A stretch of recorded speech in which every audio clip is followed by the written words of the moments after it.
Hey, 678 CS students. I'm Pablo Zazueta. I'm currently a student, clearly, at CA. I've been attending for around 2 years now.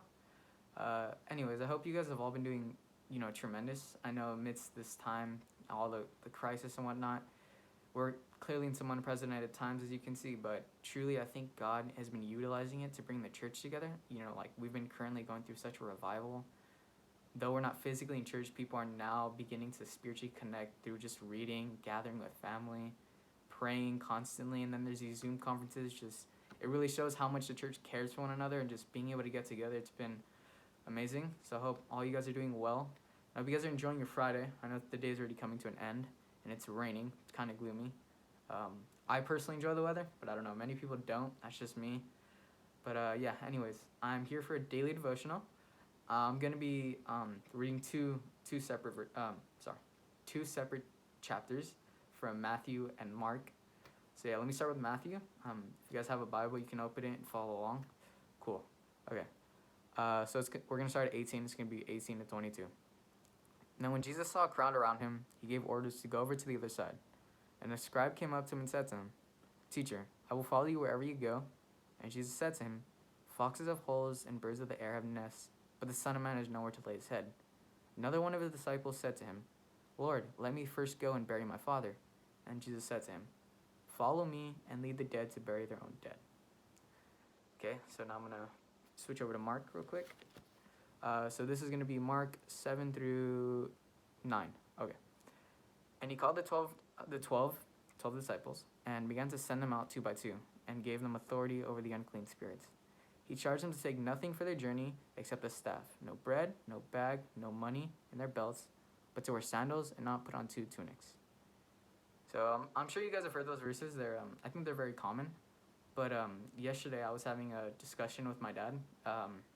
It was just it was getting really deep, and I was bringing up some analogies from the Bible, and I brought up specifically Matthew. I just thought Mark really coincided with it, but I just think, man, there's such tremendous verses because, well, first off, there's a quote by Billy Graham. I forgot how it goes exactly, but he speaks about how he is only traveling through the world and his real destination is heaven. That's where he plans to be.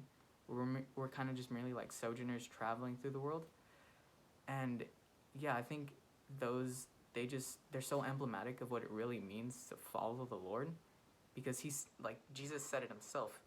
He has no place to lay his head. He doesn't have, as he's on earth, a place to rest. And we're told as servants of Christ that we need to suffer the same fate as he did, and we need to live because the servant is no greater than the master.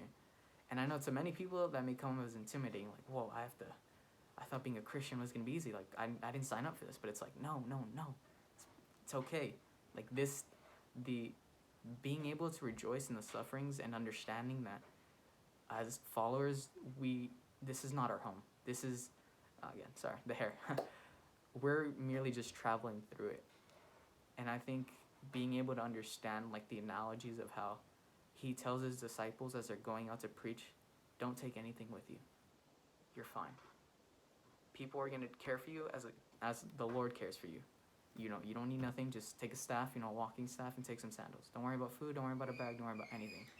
And then Jesus says to the other man back in Matthew, because he asked him, "Lord, let me go bury my father first."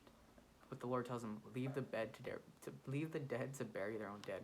I'm not sure how you guys take that analogy, but I more see it as like, wow, he's saying that you have now received the goodness of Christ, which is to live, and what your mission is to go out there and, as we're all told, to make disciples of all nations. Go out there and preach. Your father is already gone. Now leave it for those who are not doing such an important deed of spreading my message to bury him. But you, my friend, you have received the good news. Now go out there and preach. Now, I know amidst the crisis we're in, we can't, physically go out there and preach. But I think just, we have such advanced technology that we could still utilize it to the best of our ability to get people to come to Christ.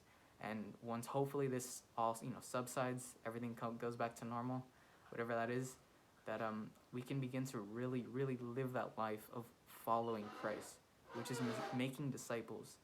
It's such abundant truth, and I'm sure you guys believe that too. But it's wow, I don't know. those verses in particular get me so happy, because I know that though I may struggle and I may go through tribulations and have all this turmoil here on earth, I'll be okay because my Lord has my back. And so yeah, I hope that helped you guys. I hope again you guys stay safe. You're enjoying the time with your family, and just yeah, take care. That was my devotional. Hope that was okay. Yeah, bye guys.